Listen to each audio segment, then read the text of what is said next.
This is very, very important. And you can only really understand it if you understand the psychology of bankers.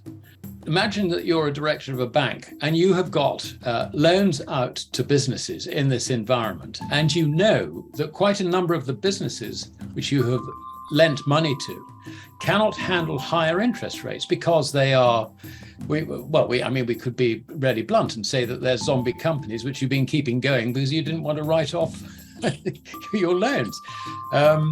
They could be merely businesses which in better times thrive, but when they get a drop in sales, then immediately they start running into overdrafts. So when it comes to that sort of liquidity money, do you really want to provide liquidity into an economy which you can see is beginning to turn down because interest rates are going up? The answer is no. The other thing is that quite a lot of your activities, and particularly since the 1980s, have been increasing in the financial sphere. So you've got a lot of exposure to financial assets. Rising interest rates, what does it do to their values? So that's another area which you're probably going to try and cut back on. So this is a time to be very nervous. And if you were caught, let us say, with COVID, and of course, COVID completely unexpected. What happened? Everybody, their sales stopped, their cost continued, their borrowing increased. So, you suddenly find that you are over-leveraged in a market which suddenly is beginning to decline. Now that, for a banker, is a frightening position to be in. So what do you do as a director of the bank? You want to cut back as much as you can. And the thing that was interesting, and I can't remember whether this came up the last time we spoke, but Jamie Dimon, he said that 2 weeks ago, I likened the economy to being in a storm. I've upgraded that now. As far as I'm concerned, we are in a hurricane. Now that is the most senior commercial banker in the world, giving you a heads up that he is going to start contracting his balance sheet. Do not ignore that. And nor will all the cohort of bankers around the world. They will know exactly what he said. And if they hadn't already arrived at the same conclusion themselves, they have been told by Jamie Dimon that this situation is getting worse. Therefore, contract your balance sheets. It is inevitable. And this is the cycle of bank credit. We've had this ever since records really began. It was particularly violent in the first half of the 19th century. It smoothed out a bit after the 1844 Bank Charter Act, which was a major piece of legislation. Of course, this is the thing which led to the post-war slump. It led to the 1930s. This happens every 10 years on average. And we are now, 13, 14 years since the last slump, the last bank credit cycle downturn, which was essentially financial in nature, and that led to the Lehman failure. So, it's time we had another one, I'm afraid. And if you are a director of a bank, you will be very aware of all these dynamics, and you will feel very, very exposed. And furthermore, where you have counterparty risk to the Eurozone and the Japanese financial markets, you will know that your counterparties in those markets are even more highly leveraged than you are. It's an average of the G-SIBs average in the Eurozone is around about 20 times. The average in Japan is around about 21, 22 times. So, it's just incredible, the leverage in these foreign banks. And that's where the failure is likely to come from first. So what do? When it comes to everything, you just want to just batten down the hatches and to hell with it. If you're going to, just get your loans in as much as you can, cut your deposit base as much as you can, reduce that ratio of balance sheet assets to equity, and protect your shareholders. Are we beginning to see in the actual data these deleveraging steps on behalf of the banks? Is that already beginning to appear in the data that you monitor? It's only really evident in slowing down of the growth. I'm talking sort of worldwide rather than specifically. The slowing down in the growth of broad money supply, which is comprised basically of bank credit and everything which is slightly more liquid. So yes, we are seeing signs of it slowing down, but we haven't yet really got the signs that this is really going to crash. But I have no doubt that in my own mind that is the direction in which it's going. So you would think that banks would tighten lending policies, meaning they'd be letting fewer loans, they'd be making fewer loans right now, given their concerns. You would think they would probably trying to call any loans that they could, right? Just so they're not having them out there. I guess this is the type of behavior that you're expecting to see a lot more of over the coming months, correct? Yes, that's absolutely correct.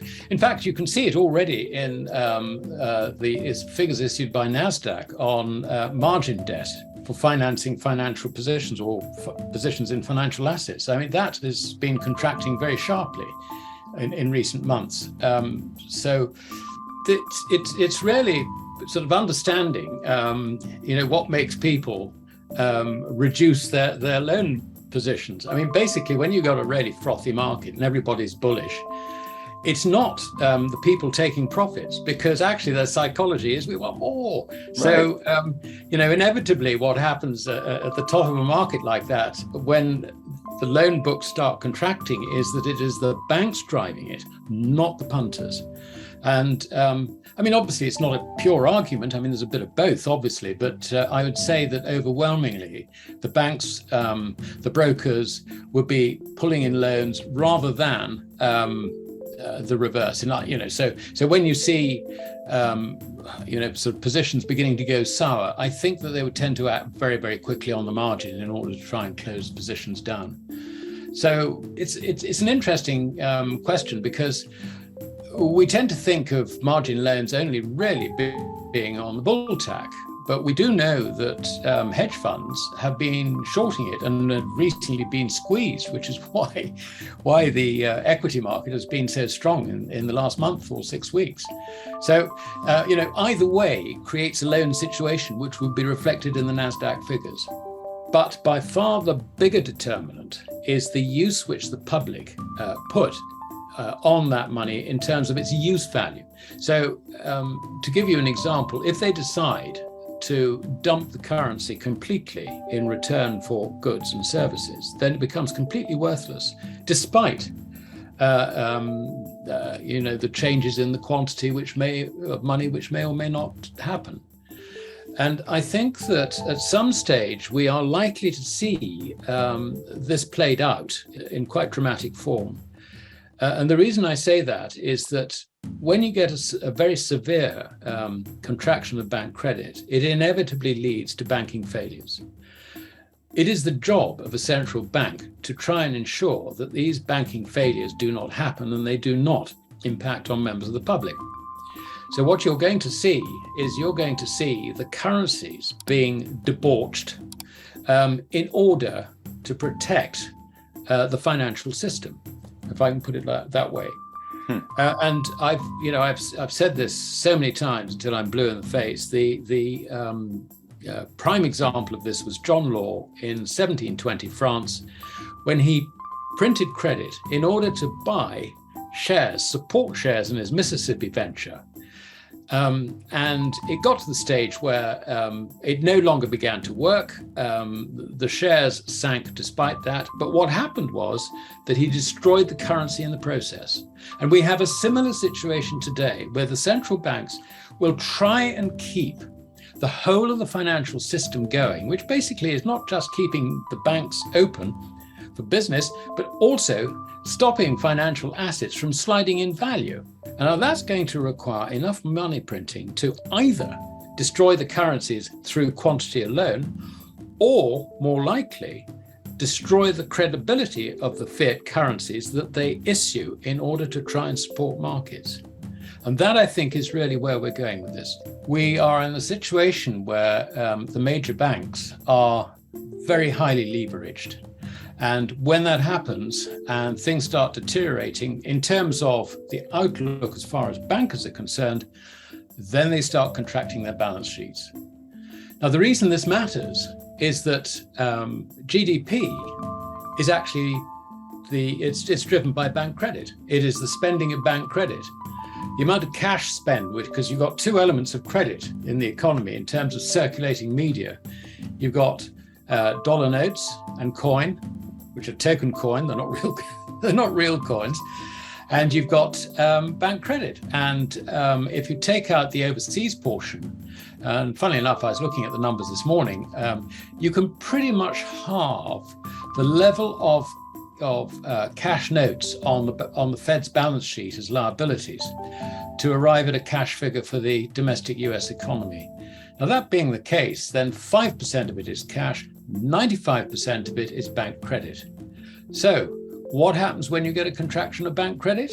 GDP contracts. Now, bank credit feeds not just GDP, but it also feeds the financial sector, the exchange of financial assets, the ability to hold on to financial assets. So it does two very, very important things. But if we concentrate on the on GDP for the moment, a contraction in bank credit to take them back to more normal times, I think means that it should, in theory, mean that GDP contracts by something like $4, $5, maybe $6 trillion. Now, that's a massive hit. That's a massive hit. And that is without anything happening from abroad, because we've got systemic risks from abroad as well.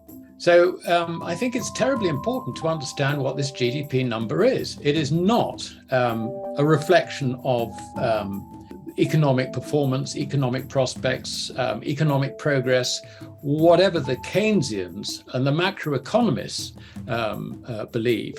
It's not that. It is actually just the sum total of transactions funded through bank credit. And if you get a contraction of bank credit, you're going to get a contraction of nominal GDP, which, if it doesn't match, because it won't match because it is also contracting the financial sector. So that, I think, is the most important thing to understand. And what it means is that the slide in GDP, which we're only just beginning to see, is going to be considerably worse than anybody expects.